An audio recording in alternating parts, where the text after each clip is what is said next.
زندگی میں جب بھی تم گرتے گرتے سنبھل جاؤ تو جان لینا کہ تمہاری دعاؤں نے تمہیں تھام لیا ہے۔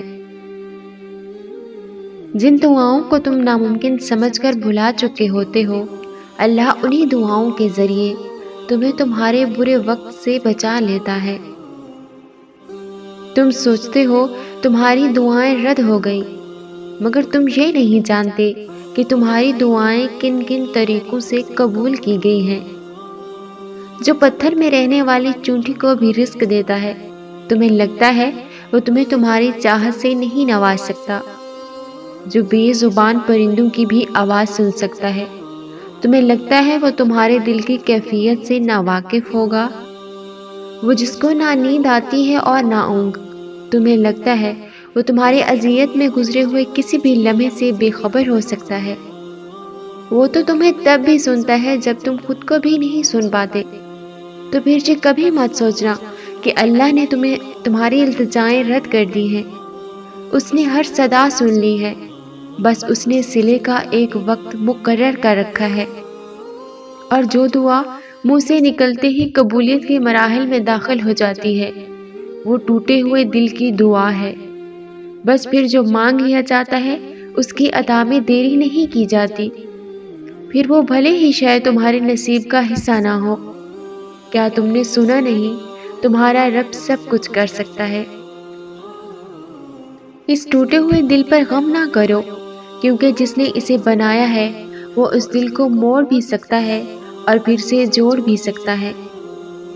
اللہ کو تمہارا توکل اور تمہارا صبر کرنا اتنا پسند آ گیا ہے کہ وہ چاہتا ہے کہ کچھ دیر اور تم اسی یقین کے ساتھ اس سے مانگو، اور یہ نہیں سوچو کہ کیا ممکن ہے اور کیا نہیں، کیونکہ جب تم ناممکن مانگتے ہو تب اللہ بھی تمہیں ناممکن وسیلوں سے ہی عطا کرتا ہے۔ تہجد میں مانگی گئی ہر دعا قبولیت کی دعا ہے، اور جو تمہارے دل میں دعا کی ترغیب لایا ہے اسی نے اس کو قبول کرنے کا بھی تم سے وعدہ کر رکھا ہے، اور وہ وعدہ خلافی نہیں کرتا۔ ہو سکتا ہے راستہ تمہاری پسند کا نہ ہو، مگر یہ بھی تو ممکن ہے کہ یہ راستہ تمہیں اسی منزل کی جانب لے جا رہا ہو جہاں تم جانا چاہتے ہو۔ اور تم سے یہ کس نے کہہ دیا کہ جو چھن جائے وہ واپس لوٹایا نہیں جاتا؟ کیا تم نے سنا نہیں یوسف کا اپنے والد کے پاس واپس لوٹایا جانا، موسیٰ کا اپنی والدہ کے پاس واپس لوٹایا جانا، ہاجرہ کا ابراہیم کے پاس واپس لوٹایا جانا، ایوب تک اس کے بچوں کا واپس لوٹایا جانا۔ اللہ تم تک ہر وہ چیز واپس لے آتا ہے، بس وہ ان چیزوں کو تم سے دور اس لیے کرتا ہے کیونکہ تم ان چیزوں سے اتنی محبت کرنے لگتے ہو جس کا حقدار صرف اللہ ہے۔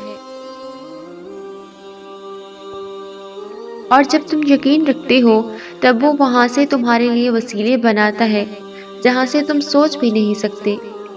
تو پھر دعا کرنا کبھی مت چھوڑنا، صرف اس لیے کہ حالات ابھی تک نہیں بدلے۔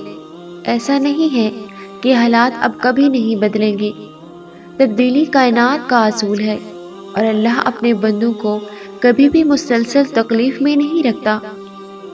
ہو سکتا ہے تم نے عارضی خوشیوں کا سوچ رکھا ہو اور اللہ نے تمہارے لیے مستقل خوشی کو چن رکھا ہو، کیونکہ تم وہ کبھی نہیں جان سکتے جو اللہ جانتا ہے۔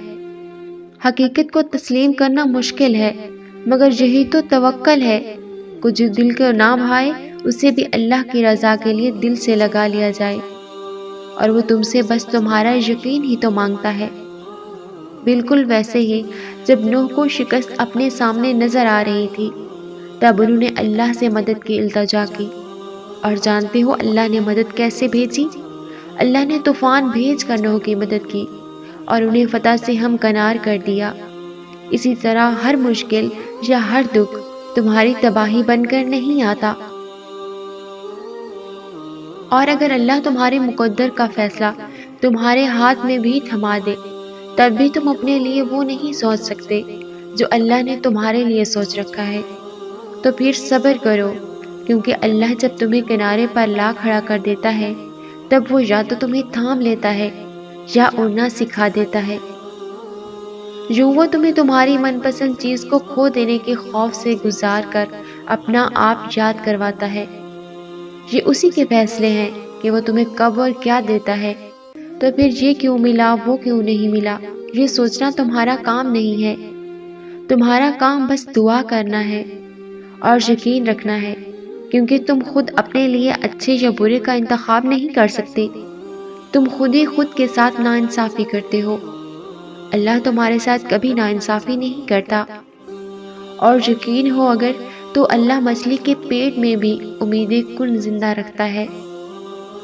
جب تم مدد مانگتے ہو تب تم تک ان ذریعوں سے مدد پہنچتی ہے جن کا تم تصور بھی نہیں کر سکتے، جیسے نوح تک پہنچائی گئی، کیونکہ تم اللہ کی مصلحتیں نہیں جان سکتے، اور دعائیں تو ناممکن کے لیے ہی ہوتی ہیں، اور جو نوح کا خدا ہے وہ تمہارا بھی تو خدا ہے۔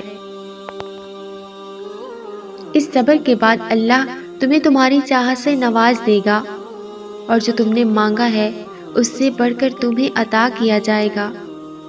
وہ تمہاری تمام بے سکون راتوں کا گواہ ہے، اور اس نے تمہاری ان بے شمار دعاؤں کا بھی حساب رکھا ہے جو تم نے اس کے سوا کسی سے نہیں کہی۔ وہ تمہیں برے وقت سے اس لیے گزارتا ہے تاکہ تم اپنے اچھے وقت میں اسے یاد رکھ سکو۔ وہ تمہارے حالات سے ناواقف نہیں ہے۔ وہ جانتا ہے کہ کون سا دکھ تم نے آنسو میں بہا دیا اور کون سا دکھ کو خود میں ضبط کر لیا۔ اس نے دیکھا ہے تمہارے دل کا ہزاروں ٹکڑوں میں ٹوٹ کر بکھر جانا۔ وہ بھولا نہیں ہے تمہاری اذیت ناک طویل سجدوں کی کیفیت کو۔ اللہ تم سے جتنی محبت کرتا ہے وہ تمہیں اتنا ہی زیادہ آزماتا ہے۔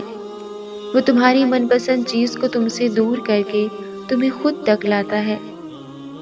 جس نے صرف 6 دنوں میں آسمان اور زمین اور ان میں موجود ہر چیز بنا ڈالی، تمہیں لگتا ہے کہ اس رب کے تمہارا مقدر بدلنا مشکل ہے؟ اس کے لیے کچھ بھی ناممکن نہیں، اس کے لیے کچھ بھی مشکل نہیں۔ اس غم کے بعد اس نے تمہارے لیے خوشی کو چن رکھا ہے۔ اس مشکل وقت کے بعد تمہارے لیے آسانیاں ہی آسانیاں ہیں۔ اللہ تمہارے ساتھ ہے اور وہ ہمیشہ تمہارے ساتھ رہے گا۔ وسیلے وہاں سے نہیں بن سکے جہاں سے تم نے سوچ رکھا تھا، تو یقین رکھو کہ اب وسیلے وہاں سے بنیں گے جہاں سے کوئی بھی تصور نہیں کر سکتا۔ تمہاری دعائیں سنی جا چکی ہیں، تمہارے صبر کا صلہ لکھا جا چکا ہے۔ اب تمہیں تمہارے یقین کے معجزے دکھائے جائیں گے تاکہ تم جان سکو کہ مخلص دل اختتام میں ہمیشہ جیت جاتا ہے، اور تقدیریں اللہ کے ایک اشارے پہ بدل جایا کرتی ہیں۔ انتظار کرنا مشکل ہے، مگر اس انتظار کے بعد جو اجر تمہارے لیے لکھا گیا ہے وہ تمہاری زندگی بدل دے گا۔ بس ہر چاہت سمیت خود کو اللہ کے سپرد کر دو، اور پھر دیکھنا وہ تمہیں کیسے اس ہر غم سے تمہیں آزاد کر دے گا۔ پھر تم اللہ کے فیصلوں سے کبھی مایوس مت ہونا، اور توکل رکھنا کہ اللہ کی وسعت تمہارے دل میں پیدا ہونے والے ہر خوف سے بڑی ہے۔ اس کا ایک گن تمہارے ناممکن معاملات کو ممکن بنا دیتا ہے۔ وہ اس کہانیوں کو بھی مکمل کر سکتا ہے جو تمہارے بس میں نہیں۔ تمہاری دعاؤں میں اتنی طاقت ہے کہ تم اپنی دعاؤں سے اپنا نصیب بدل سکتے ہو۔ اللہ تمہارے دل میں کچھ نہیں ڈالتا سوائے اس کے جو وہ تمہیں دینے کے لیے تیار ہو۔ تو کیا ہوا جو تم کہہ نہ سکے؟ تمہارا اللہ تو دھڑکنوں کی تڑپ کو بھی سنتا ہے۔ جب اللہ انسان سے راضی ہوتا ہے پھر ہر کام انسان کی مرضی کے مطابق ہوتا ہے۔ محبت اللہ سے شروع ہو جائے تو ملاقات کی تڑپ فجر سے شروع ہوتی ہے اور تہجد پر ختم۔ تم خود سجدوں تک نہیں پہنچتے بلکہ سجدوں کو تم تک لایا جاتا ہے۔ محبت اگر عیب دیکھتی تو اللہ تعالیٰ کبھی ہماری طرف نہ دیکھتے۔ جس کہانی کی وجہ سے تم تہجد تک پہنچ جاؤ، اس کہانی کو اللہ تعالیٰ کیسے ادھورا چھوڑ سکتے ہیں؟ کچھ تو بہتر لکھا ہے اللہ نے، جو ہر دفعہ دل صبر کرنے پہ مجبور ہو جاتا ہے۔ تمہیں تہجد تک لایا ہے، اس کا مطلب سمجھتے ہو؟ اللہ تمہاری چاہ کو تم سے ملوانے کی تیاری کر رہا ہے۔ اے اللہ مجھے اتنا بدل دیجئے کہ آپ مجھ سے محبت کرنے لگیں۔ تہجد کا مطلب ہی دعاؤں پر قبولیت کی مہر ہے۔ تمہیں بس قبولیت پر یقین رکھنا ہے، پھر اللہ کب اور کیسے تمہاری دعائیں قبول کرتا ہے تم دیکھتے رہ جاؤ گے۔ اور جب اللہ کی مدد تمہارے لیے آئے گی تب تمہارے آنسو، تمہارا تڑپنا ایسے خوشیوں میں بدلتا نظر آئے گا کہ تم خود حیران رہ جاؤ گے۔ دعا وہ معجزہ ہے جس کی کوئی انتہا نہیں۔ تم کچھ مانگو اور اللہ نہ دے، یہ اس کی شان کو گوارا نہیں ہے۔ حضرت موسیٰ علیہ السلام نے عرض کیا، خدایا میں تجھے کہاں تلاش کروں؟ اللہ نے فرمایا، ٹوٹے ہوئے دلوں کے پاس۔ اللہ کو منانے کے لیے الفاظ کی بھی ضرورت نہیں پڑتی۔ قربان جاؤں، اس کی محبت کا انداز کتنا سادہ ہے۔ تم دیکھنا تمہارے صبر سے ایک دن معجزے وجود میں آئیں گے۔ مایوس کیوں ہو ذرا سی دیر پر؟ بھول گئے ہو کیا کہ تمہارا اللہ کون ہے؟ اگر یہ تم کو دیر لگ رہی ہے تو شاید تمہیں معلوم نہیں کہ موضوع کا انتظام اور اہتمام کچھ وقت مانگتا ہے۔